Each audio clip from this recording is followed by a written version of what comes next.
Good morning, all of you. Myself, Prakash Kesri, Faculty of Education and Methodology.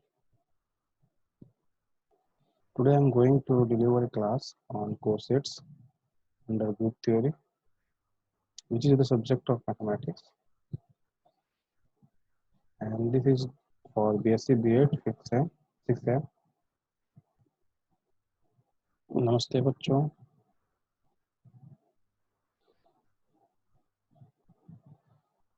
These are the lesson plan of group theory, and these are the steps for planning a lesson. These are the way of teaching. Now,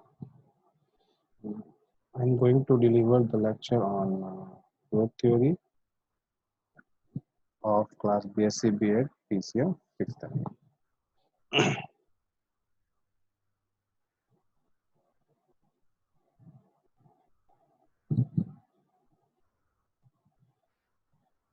Now,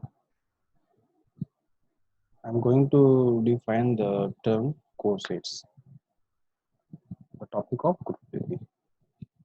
Before going to define the corset, we are defining some basic terms such as congruent, modulo H. We already read congruent modulo M.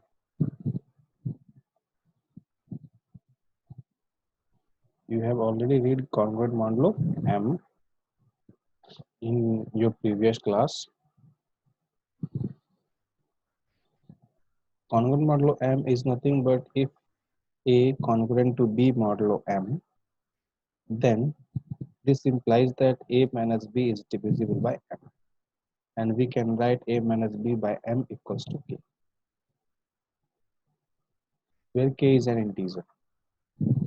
This concept can be used in group theory, and we use here a subgroup of a group G. Then we can define congruent modulo M in group theory as let H be a subgroup of a group G.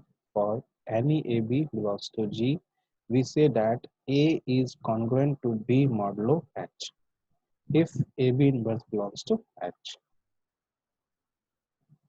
Mathematically, we can write A congruent to B modulo H. And we also know that the various types of relations in which one of them is an equivalence relation. An equivalence relation is defined as the relation of three kinds, which follows the relation of three kinds. The first one is the reflexive, second one is symmetric, and the last one is transitive. If the relation is reflexive, symmetric, as well as transitive, then we can say that the relation is an equivalence relation. Then next question arises that how can we say that the relation is reflexive? If A is related to itself, in relation, if A is related to itself, then the relation is said to be reflexive. Symmetric if A is related to B. Symmetric if A is related to B, then B is also related to A with the same relation. Then the relation is said to be symmetric.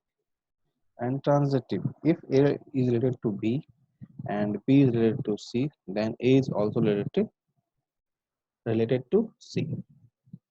Then we can say that the relation is transitive.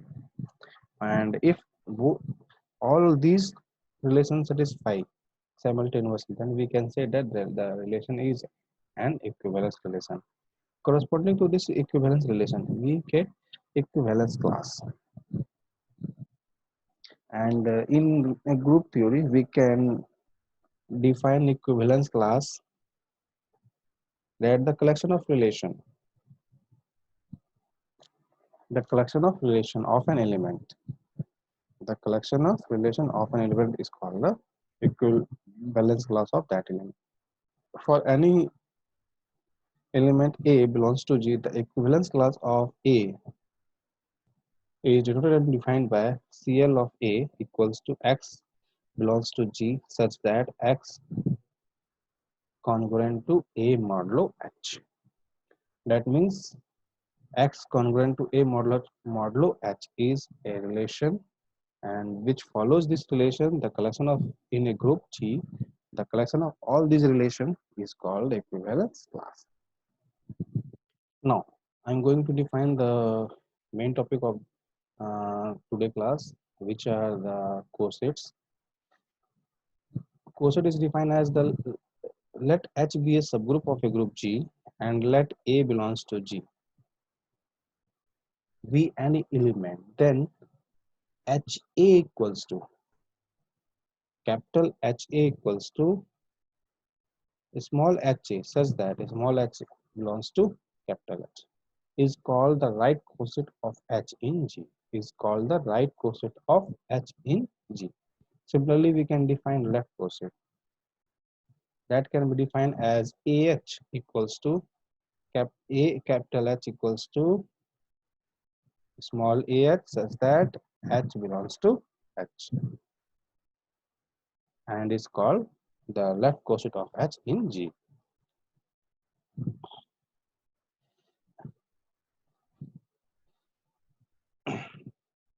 Now, we are going to prove a theorem on an equivalence class. Let HA equals to X belongs to G such that X congruent to A modulo H, which is equal to equivalence class of A. That means we have to prove that the right coset of A is an equivalence class. Let the right coset of A is an equivalence class. We have to prove that for any A belongs to G, that means if any A belongs to a group G, the right coset of A is an equivalence class. The right coset of A is an equivalence class. For this, we can choose an element X belongs to HA. Then by definition, X equals to small ha. For some H belongs to H, then by definition of an congruence modulo and AX, X A inverse equals to H, X A inverse equals to H, and H belongs to H. This implies that AX in X A inverse belongs to capital H. This implies that X congruent to A modulo H, X congruent to A modulo H. This implies that X belongs to class of A. Thus, we can say that HA subset is the subset of class A.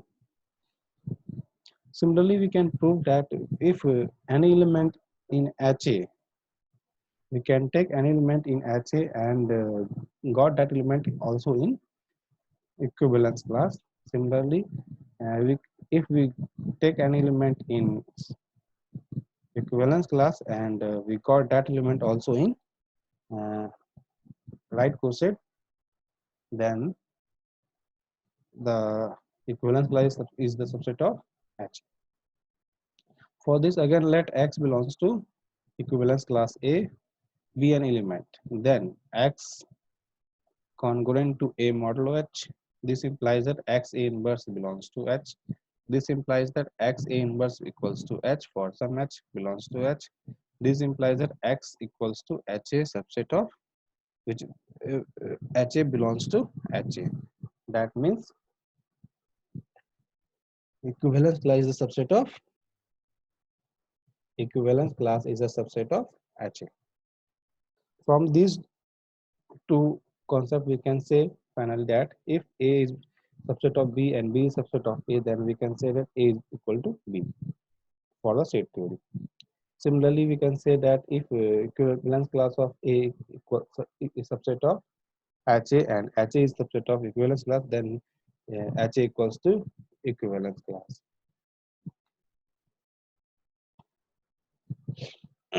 Hence, any two right cosets are either equal or have no element in common, and also union of all the right cosets of H in G will equal to G. Will equal to G. That means any two right cosets are either equal or have no element in common. That means we can say that any two right cosets are either equal or have no element in common. And also the union of all the right cosets of H in G will be equal to G. For example, we can see that if G be a quadratic group, then H equals to 1 minus 1 is the subset of G. Take A equals to I and H equals to I minus I, which is not a subgroup of G because it doesn't contain the identity element of the group. So we can say that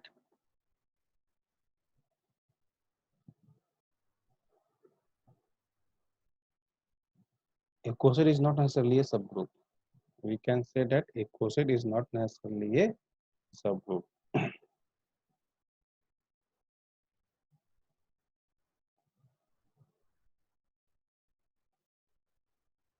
A coset is not necessarily a. Now we are going to prove next theorem, which are known as Lagrangian theorem. Before proving this theorem, first of all, we see that the order of a group. What is the order of a group? Before defining the order of a group, first of all, we define some basic terminology: finite set or infinite set. If the number of element in a set is countable, that means it is finite, then we can say that the set is finite. If the number of element of any set is finite, then we can say that the set is finite. And if the number of element of a set is not finite,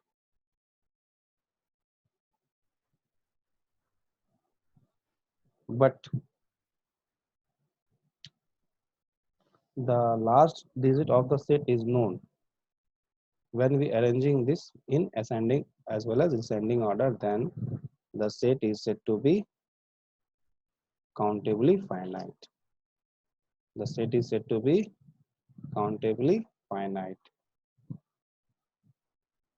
Similarly, this concept will be used in the group theory. If G be a group and the number of element in G is countable, then we can say that finitely countable set. If the number of element is not finite but not countable, then the set is said to be finitely uncountable set. If the number of element is also countable, then we can say that the set is finitely countable, and the number of element of the set is not finite, then we can say that the set is finitely uncountable. Now let us move to the Lagrangian theorem. Lagrangian theorem say that if G is a finite group, if G is a finite group and H is a subgroup of G, then order of H divides order of G. Order of H divides order of G. Before this theorem, before this theorem,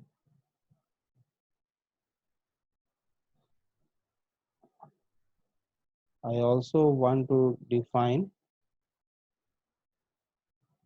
the terminology. Define the terminology order of a group. The number of elements of a finite group is called the order of a group.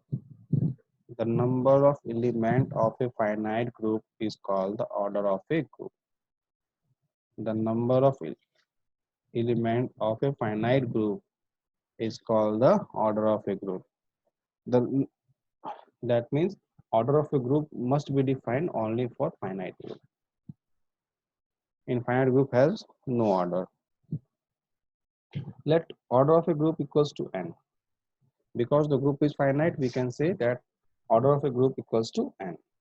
Since corresponding to each element in G, we can define a right coset of H in G. Then the number of distinct right cosets of H in G is less than or equals to n. Using the property of equivalence class, we know that G equals to HA1 union HA2 union union HAT, where T equals to number of distinct right coset of H in G, where T equals to the number of distinct right coset of H in G. This implies that the order of G equals to the order of HA1 plus order of HA2 plus the order plus order of HAT, because T is the number of distinct right coset of H in G. Reminding ourselves that the two right cosets are either equal or have no element in common, which are earlier we discussed that the any two right cosets are either equal or have no element in common. Therefore, order of H equals to order of H, sorry, order of G equals to order of H plus order of HA plus order of data dot plus order of H, using the above lemma, and which can be taken in T times. That means we can say that order of G equals to T times order of H. That means we can say that order of H is divisible by, it is divided by order of G. That means order of G is divisible by order of H, or we can say order of H divides order of G. Order of H divides order of G. Order of H divides order of G. And we have to prove a very important theorem, which are also known as converse of this theorem. This proves the theorem, above theorem. This proves the above theorem, that if G is a finite group and H is a subgroup of G, then order of H divides order of G. Order of H divides order of G.